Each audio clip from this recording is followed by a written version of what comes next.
How's it going? Welcome back, my beautiful sinners, to another great and majestic, moist video with your boy, the savior, the eccentric, the wacko, the crazy madman, the savior.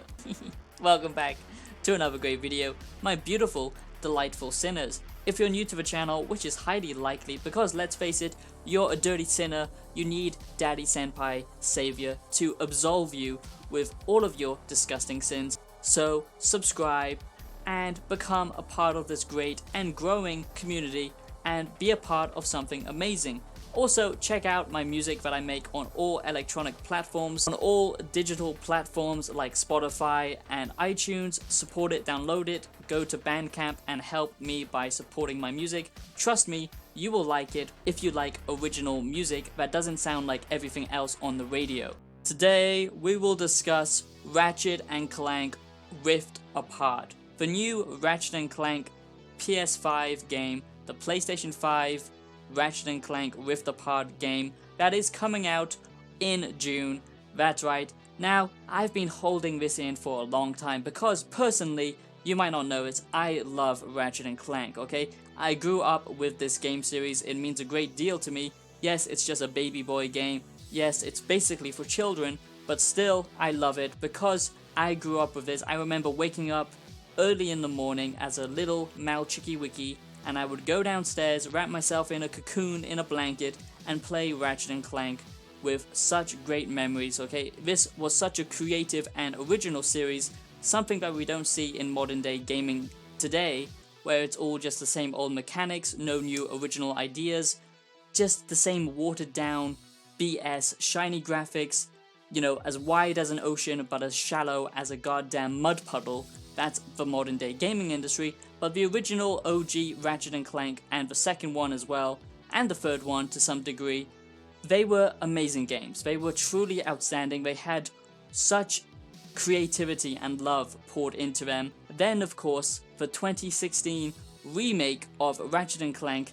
had to come out, and that was when I knew the franchise was forever lost. Now, let me just say, to begin with, I knew Ratchet and Clank was going on the downward spiral because the future series was pretty mediocre, and, you know, Ratchet and Clank just got more and more stale as time went on. It appealed more to children, and I understand it's a child's game, but the original three, you know, they had such personality, such loving charm to them. You know, the characters actually had their own personality arcs. They would go on this quest together. They wouldn't actually agree all the time. They would fight with each other. You know, there was an overarching narrative. There wasn't so much going on that it's trying to overwhelm you with all this stuff, but each mission was different, each location was different, each one had a unique mechanic in it that you would unlock, so it would make the gameplay constantly feel fresh, unique, and interesting. It wasn't hand-holding like the remake is. The remake, you never get a moment's silence. There's always someone yammering in your ear. It runs absolutely terrible at like 30 FPS. Obviously, this will look amazing and run at high frame rates, but you know, Ratchet and Clank was really an amazing game for its time because it had such unique creativity, and then as time went on, they just completely butchered the series, they butchered the characters, and they made Ratchet just this goody two-shoes, generic hero character, which he never was in the original games. In the original trilogy, Ratchet had such character about him. You know, he started out as a lonely engineer, and he only cared about himself. He only had his own self-interest at heart. He only had his own personal goals at heart, and he didn't get along with Clank, and they met through natural progression. They met in an organic way. It wasn't this forced bullshit narrative like you see in the remake and within the movie as well, which is just absolutely cringe-worthy garbage. He was pretty much this troublemaker character, which was quite cool, especially as a younger kid. When I played these games, you know, he was something that I thought, wow, he's really cool. Now I just think he's a generic, fluffy, goody two-shoes character. And then in the second game, he evolved even further and basically had a huge ego because of all his fame, and he got very lazy, and he actually ended up working for the bad people, and then he had to correct his mistakes. You know, the story with the original three games, yes, they are, you know, just childish games, but they did actually have good narrative. They had character development. they had, you know, actual respectful, interesting history and lore. You know, all of these things actually existed within the universe and it made sense within the context of the game. But then as time went on, it just became more and more outlandish, more and more watered down and stupid and just over the top crazy, with the games getting more and more worse. And then the remake just completely ruined the whole franchise by basically making them the most generic duo ever, just getting rid of all their personality traits, getting rid of anything that made the game series interesting in the first place, getting rid of all of these cool, unique areas. What made the original Ratchet and Clank so good is the exploration. You know, you would go from one planet to another, you would have all of these different hidden areas you would get to explore, you would have different pathways to explore with the original games, and then you could go back to the planet at a later time with your new gadgets and you would find hidden areas that you could explore, new equipment, new skill points and all this kind of stuff. You know, that's what made the game so rewarding, is it really did feel like a exploration journey, which was really cool. And I feel like Ratchet and Clank just got more and more simplified, and it stopped caring about, you know, putting in these interesting, unique mechanics with rewarding exploration like it did with the first three games. With the future series, it just got more and more like a standard first-person shooter instead of more of a tactical, third-person, platforming, action, adventure, exploration game, which is what it was. It was all of these unique things combined, but then it just became more and more generic as time went on. And then the remake just made it so bland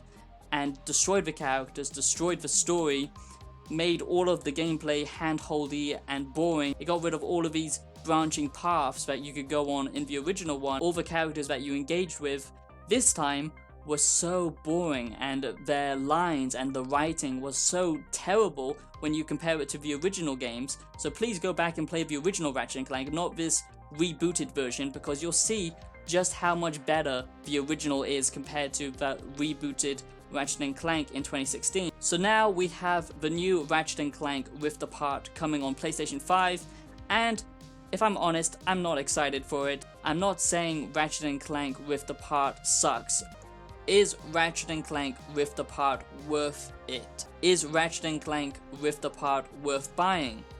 Is it going to suck? Is it going to be the same watered down mess like the other games where it just feels bland and generic?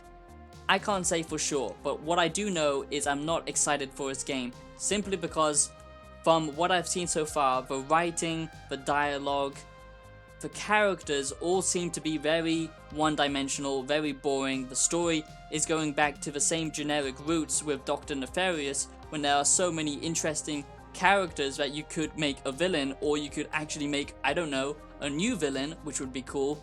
Ratchet and Clank Rift Apart looks like this crazy, over-the-top, massive Ratchet and Clank game with all of these, you know, detailed worlds, which does look really cool, but I don't know how much it's going to be surface level. It could all just be a linear surface level experience instead of giving you a truly open world Ratchet and Clank game where you can actually go and explore these worlds.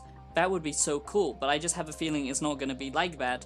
I have a feeling it's all going to be surface level, shiny graphics BS like we see with most games nowadays, and the story is going to suck. The characters look pretty bland and pretty boring. They're all going to be the same generic goody two-shoes with all of this scripted BS. To me, so far, it does look like Ratchet and Clank Rift Apart sucks, but I can't say for sure. But it just feels like it's really trying to cater now towards children, which is a shame, because Ratchet and Clank, like Jak and Daxter and all of these platforming games, they appealed to everyone, but now they're just trying to make it super oversimplistic, I feel, and I feel like a lot of it is just going to be surface level. Yeah, it looks all shiny and graphically it looks amazing, it looks like a animation film, but that's not going to be enjoyable if it's all linear and it doesn't actually give you real exploration. I would be happy if this game gives you just the branching options of exploration like the original Ratchet and Clank trilogy did, but I just have a feeling it won't. I feel like it's going to be super handholdy and so much tutorial based BS where there's someone always talking in your ear, which I find very annoying. I feel like it's going to be very easy as well, and the new character, this female Lombax, is just such a virtue signaling, inclusive BS message, in my opinion. I'm not saying that because I think having a female protagonist is a bad thing, That's of course not true. There have been amazing games, you know, Lara Croft, for example, Jade from Beyond Good and Evil. To me, this just feels like virtue signaling and just saying like, oh, we're all inclusive, now Ratchet and Clank is for everyone, you know, which is fine, but do we really need an annoying female Lombax character? A lot of people have never played Ratchet and Clank, so these characters to them are gonna be pretty foreign, and they're not gonna know anything about Ratchet and Clank, especially if they haven't played the original games. So instead of focusing on building up these characters, introducing all of these new characters like this female Lombax, which is just a massive progressive move in my opinion, you know, it just takes away the focus from the original two characters and building them up. Because what made the game so good to begin with was the chemistry that they had between each other, the different characters they would interact with, and all of the levels and missions, each one of them having their own unique mechanics and designs. If this is just going to be a surface level third-person shooter with no exploration, you can't actually explore these places, and all of the characters are just bland and generic, and I feel like Ratchet and Clank really has lost it, and forever there is no more hope for this franchise. Since the original trilogy, I do feel like Ratchet and Clank has basically been going downhill, and then since the reboot in 2016, I just feel like it's completely suffered all original creativity and love, and it's just fallen down into this generic third-person shooter game where before it was this interesting platforming experience with all of these different mechanics branching off. So is Ratchet & Clank Rift Apart worth it? Is it just going to be a showcase for the PS5 graphics and it's all just going to be surface level?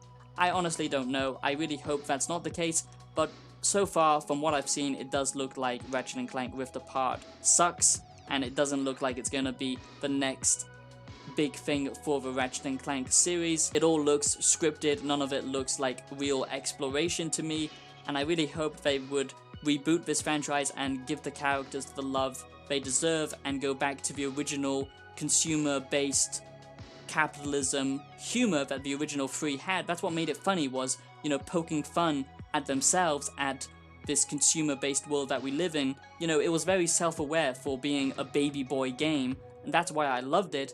But now it just feels like it's over the top. Pew pew pew, shooting, magical graphics.